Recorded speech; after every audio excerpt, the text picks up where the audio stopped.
দর্শকের উদ্দেশ্যে এই সিনেমাটা নিয়ে আর কি মানে কি হচ্ছে আসলে এই নেপালে? আমরা একটি মুভি নিয়ে নেপালে এসেছি। মুভির নামটি হচ্ছে শিকার।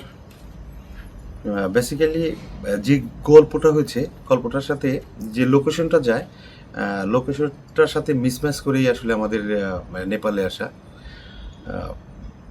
ভালো হবে, ভালো একটা কিছু দর্শকদের জন্য আমরা নিয়ে আসার চেষ্টা করছি। শিকার সিনেমার গল্পটা কেমন?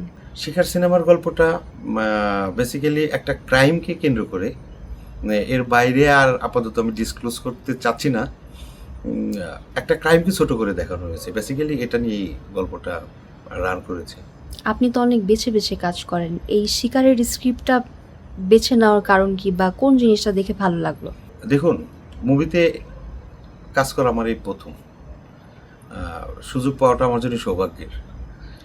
স্ক্রিপ্টটাও দারুণ ছিল, আর ক্যারেক্টারটা যে ছিল, ডিরেক্টরের কাছে মনে হয়েছে এই ক্যারেক্টারটার জন্যে আমি বেস্ট, যার জন্যই কিন্তু আমাকে বেছে নেওয়া হয়েছে।